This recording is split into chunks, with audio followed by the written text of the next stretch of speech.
जय हो द्वारकाधीश। कोई सॉरी कहना चाहता है, लेकिन क्यों? क्या वजह हो सकती है, ये जानने की कोशिश करेंगे हम आज की रीडिंग से। टैरो में से लेंगे 7 कार्ड्स और ओरेकल में से कृष्ण कॉन्शियस ओरेकल लेने वाले हैं हम, जिसमें से लेंगे 9 मैसेजेस। तो शुरुआत करते हैं कार्ड शफल करके।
पहला ही कार्ड है 4 ऑफ कप्स का, वाटर साइन, कैंसर, स्कॉर्पियो या फिर पाइसेस।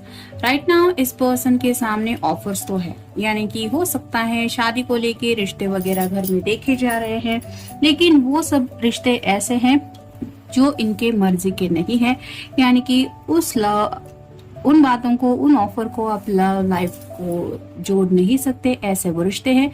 और जब उन बातों को लेके ये सोचते हैं कि राइट नाउ मेरे सामने क्या ऑप्शन है, तो उन्हें ये समझ में आता है कि जिंदगी में वो मूव ऑन कर सकते हैं अगर वो चाहे तो, लेकिन वहां पे उन्हें वो प्यार नहीं मिलेगा जो प्यार आपने इन्हें दिया है। तो उस प्यार को ये काफी ज्यादा मिस कर रहे हैं, जिसकी वजह से सैडनेस काफी ज्यादा फील हो रहा है उनको, और उसी वजह से मे बी अगर इनकी गलती थी तो ये सॉरी कहना चाहते हैं, या फिर आपके साथ अगर इन्होंने ब्रेकअप कर लिया था तो मे बी आपके साथ रियूनियन करने के लिए ये सॉरी कहना चाहते हैं। फिर है 7 of pentacles, earth sign, Taurus, Virgo या फिर कैप्रिकॉर्न। जैसे यहाँ पे पेंटिकल्स के ऊपर ये स्टार बना हुआ है जो रिप्रेजेंट करता है विश को, तो ऐसा नहीं है कि इस पर्सन की जिंदगी में ख्वाहिशें पूरी नहीं हुई हैं, काफी सारी ख्वाहिशें पूरी हुई है, लेकिन फिर भी ये सोच रहे हैं कि अभी भी मेरी कई सारी इंपॉर्टेंट ख्वाहिशें पूरी होनी बाकी है। और जहाँ पे शायद जिंदगी में ऐसे पर्सन के साथ वो अपना वक्त बिताना चाहते जिससे वो सच्चे दिल से प्यार करते, और वो पर्सन आपके अलावा और कोई नहीं हो सकता, ये शायद उनको समझ में आ रहा है, शायद इसी वजह से सॉरी कहना चाहते हैं। नेक्स्ट कार्ड है द चैरियट का। जैसे ये कैंसर का कार्ड है, आपका या उनका साइन हो सकता है। ये दोनों भी जिंदगी में आगे बढ़ना चाहते हैं, लेकिन ये रथ जो चला रहा है वो उन्हें लग रहा है कि जैसे जिंदगी आप दोनों को आगे लेके जा रही है, लेकिन ये नहीं चाहते कि आप अपने रास्ते आगे बढ़े और ये अपने रास्ते, ये आपके साथ ही जिंदगी का सफर शायद कंटिन्यू करना चाहते हैं, और मे बी इसलिए सॉरी कहना चाहते हैं। फिर है द वर्ल्ड, ये कार्ड जो है ये रिवर्स आया है, और ये यही बताता है कि इनकी दुनिया जो है वो पूरी तरह से काफी ज्यादा उथल पुथल से ये डील कर रहे हैं, यानी कि उनको ऐसा लग रहा है कि जैसे उनकी जिंदगी में कुछ भी नहीं सही चल रहा, जो वो सोचते हैं, जो वो करते हैं, उसका उल्टा ही उन्हें रिजल्ट मिलता है। मे बी इसलिए ये कोई भी रिश्ता देखने से भी थोड़ा हिचकिचा रहे हैं कि नहीं, मैं अगर अपने पर्सन को रिजेक्ट करके बाकी के रिश्तों को लेके सीरियसली कुछ सोचूंगा तो मेरी जिंदगी का आगे का सफर भी ऐसा ही होने वाला है कि कुछ भी सही नहीं रहेगा। ये कहीं ना कहीं वो दिल से फील कर रहे हैं या कर रही है, शायद इसीलिए ये सॉरी कहना चाहते हैं। फिर है 10 of pentacles, earth sign, Taurus, Virgo या फिर कैप्रिकॉर्न। ये कंप्लीट फैमिली लाइफ का पिक्चर होता है, जैसे यहाँ पे घर के बुजुर्ग है, यहाँ तक के पेट्स भी है, घर है और एक कपल भी है। तो जैसे 10 ऑफ कप का कार्ड होता है जहाँ पे बच्चे वगैरह आते हैं, वैसे इस कार्ड में नहीं होता, लेकिन घर के बुजुर्गों की मर्जी संभालते हुए ये आपको उस इमेज में ऐड करना चाहते हैं, यानी कि उनको ऐसा लग रहा है कि वो हैप्पीनेस उन्हें मिल सकता है, यानी कि घर वाले भी उनके राजी हो सकते हैं। ये इतना मुश्किल नहीं है अगर ये चाहे तो, लेकिन कहीं ना कहीं शायद अब तक इन्होंने में भी एफर्ट्स नहीं डाले थे अपने घर वालों को समझाने के लिए। शायद ऐसे ही आपको बोल दिया था कि नहीं, मुझे नहीं लगता मेरे घर वाले मानेंगे, या फिर मैं अपने घर वालों के अगेंस्ट नहीं जा सकता या नहीं जा सकती। लेकिन अब उन्हें एहसास हो रहा है कि ये इतना भी नामुमकिन नहीं है, और जब ये खुद दिल से ऐसा फील कर रहे हैं तो अब आपको कैसे, कौन से मुंह दिखाते हुए ये बोलेंगे कि हाँ अब मैं तैयार हूँ।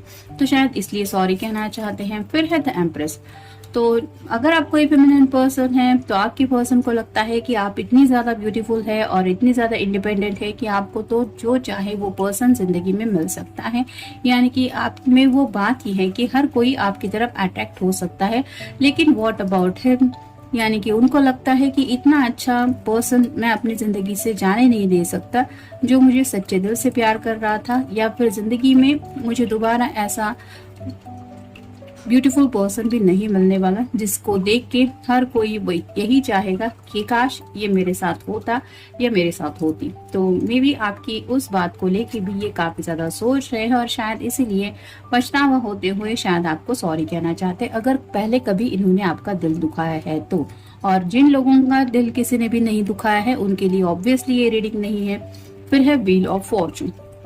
यहाँ पे समय की बात है, तो जैसे कहते हैं ना कि वक्त की मार जब किसी के ऊपर पड़ती है तो उसको एहसास हो जाता है कि हाँ ये मेरे साथ आज ऐसा हुआ है, क्योंकि पास्ट में मैंने कभी ना कभी किसी के साथ ऐसा किया है।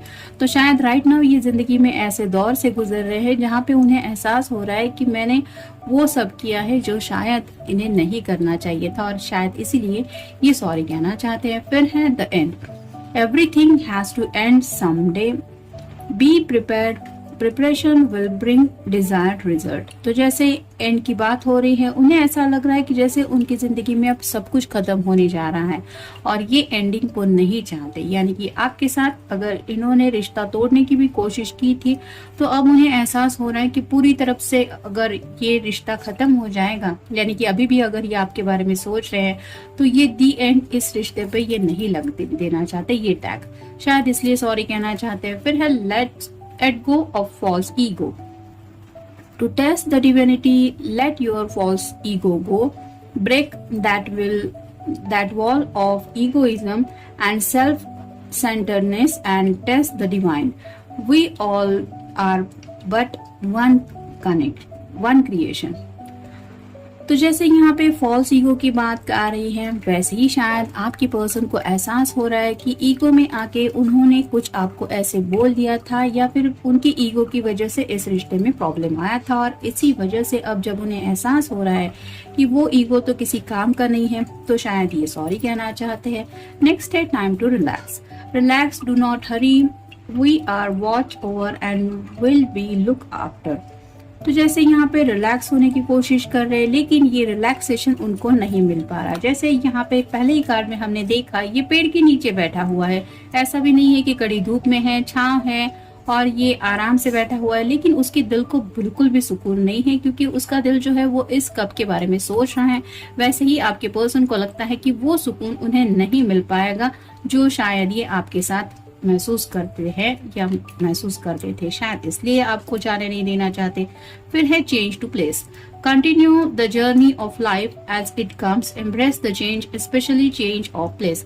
तो हो सकता है कुछ लोग लॉन्ग डिस्टेंस रिलेशनशिप में हैं और ये पर्सन अपने घर वालों को लेके काफी ज्यादा सोच रहे थे, या फिर घर वाले नहीं मानेंगे, या फिर आपके साथ वहां पे सेटल होने के लिए तैयार नहीं थे जहां पे शायद आप चाहते थे। लेकिन राइट नाउ अब ये सोच रहे हैं कि हाँ, चेंज तो हर किसी की जिंदगी में आता ही है, और अगर यहाँ पे बात आ रही है किसी स्पेसिफिक जगह को लेके, तो अब उस जगह शिफ्ट होने के लिए मे बी ये पर्सन तैयार है। कुछ लोगों के साथ ऐसा हो सकता है कि मे बी आपकी ज्वाइंट फैमिली वगैरह है, और आप अगर किसी फीमेल पर्सन के लिए ये रीडिंग देख रहे हैं, तो हो सकता है उसने मना किया था कि मैं ऐसी जगह खुद एडजस्ट नहीं हो पाऊंगी, लेकिन अब उसको लग रहा है कि ये इतना भी नामुमकिन नहीं है। अगर मुझे हमेशा के लिए खुशियां पानी है तो मुझे ये एडजस्टमेंट करनी पड़ेगी, या वहां पे मुझे अपने आप को एडजस्ट करना पड़ेगा। फिर है new creation. Travel if need be and pray for your work to be done, it is time to create something new. तो जैसे यहाँ पे बात आ रही है ट्रैवल की, तो जैसे न्यू क्रिएशन, जिंदगी में कुछ नया बदलाव चाहते हैं तो वहाँ के लिए कुछ चेंजेस तो करने ही पड़ेंगे। और अब ये पर्सन कुछ चेंजेस करने के लिए अपने आप में भी तैयार है, यानी कि इन्हें शायद ये भी एहसास हो रहा है कि आपके साथ शादी मतलब इनके अंदर भी थोड़े से बदलाव हो जाएंगे और ये बदलाव उन्हें एक्सेप्ट करने पड़ेंगे, जिसके लिए शायद ये पहले तैयार नहीं थे। फिर है blessing, this card brings blessing. तो जैसे ये दोनों एक दूसरे के साथ है, इसी में ब्लेसिंग है, वैसे ही आपके पर्सन को समझ में आ रहा है कि उनका आपके साथ होना ही उनकी जिंदगी में ब्लेसिंग लेके आता है। अदरवाइज ये वैसे ही जिंदगी से लड़ते झगड़ते रहेंगे और जो ये नहीं चाहते। नेक्स्ट है flow with the rhythm, allow all the things that take their rightful position on their own so that they can together produce the same effect. Do not judge anything but flow with the tide. जैसे यहाँ पे दूध, दही, छाछ, मक्खन और घी, ये सब प्रोसेस है और इस प्रोसेस से जाना पड़ता है, तब जाके कहीं उस पेज पे वहां पे जो जो होता है वो रिजल्ट मिलता है। वैसे ही अब ये पर्सन समझ रहे हैं कि जिंदगी की साइकिल से एक दौर से वो गुजर रहे हैं और उन्हें इसी रिदम से आगे बढ़ना पड़ेगा। यानी कि विद इन 1 मिनट में कोई चाहे कि मेरी जिंदगी में बदलाव आ जाए या फिर मेरी जिंदगी बदल जाए, मुझे वही चाहिए जो मुझे चाहिए, ऐसा पॉसिबल नहीं हो पाता। उसके लिए एक एक फेज से गुजरना पड़ता है। नेक्स्ट है time to move on, follow the path destined for you, move on, do not stop और look back, the desire change will come. जैसा कि चैरियट का कार्ड हमें ऑलरेडी मिल चुका है, तो अब ये जिंदगी में आगे बढ़ना चाहते हैं, लेकिन अब ये दोबारा वापस मुड़ के नहीं देखना चाहते और डिजायर चेंज ही चाहते हैं। यानी कि सिर्फ किसी के साथ जिंदगी में आगे बढ़ना है ये मकसद नहीं है उनका, बल्कि सिर्फ और सिर्फ शायद आप ही के साथ आगे बढ़ना है, यही उनकी चाहत है। और इसी चाहत को वो पूरे करने के लिए शायद सॉरी कहने के लिए तैयार है। और फाइनल कार्ड है share your boundaries, you have enough for your needs and some extra to share it with others, remember the golden rule, what you give you get back. तो अब उन्हें एहसास हो रहा है कि जो हम किसी को देते हैं वही हमें रिटर्न मिलता है। तो अगर कभी इन्हें आपने अपने प्यार का कप ऑफर किया था और इस पर्सन ने रिजेक्ट किया था, तो अब इन पर्सन को शायद दुनिया भर से रिजेक्शन ही मिल रहा है। हो सकता है इनके सामने जो रिश्ते हैं या फिर जो ऑफर्स हैं वो लोग इन्हें रिजेक्ट कर रहे हैं कि नहीं, लड़के में कुछ मुझे इतना खास नहीं लगा, या फिर लड़की होते हुए कुछ लोग उसमें कुछ ना कुछ नुक्स निकाल रहे हैं। और ये उन्हें एहसास हो रहा है, ये इसलिए हो रहा है क्योंकि मैंने भी अपने पर्सन को रिजेक्ट किया था या फिर बेकार में ही उसमें खामियां ढूंढी थी। तो अब उन्हें ये गलती दोबारा नहीं करनी है और उन्हें एहसास है कि आपने उन्हें सच्चे दिल से वो प्यार का कप ऑफर किया था और अब ये अपनी तरफ से गलती सुधारते हुए अपने दिल का कप आपको ऑफर करना चाहते हैं। शायद आप ये कप नहीं लेंगे या नहीं लेंगी, ये डर उन्हें सता रहा है, शायद इसलिए ये सॉरी कहना चाहते हैं। तो जनरल रीडिंग है, आपके साथ जितना रेजोनेट हो उतना ले लीजिए। मिलते हैं नेक्स्ट रीडिंग में, टिल देन टेक केयर।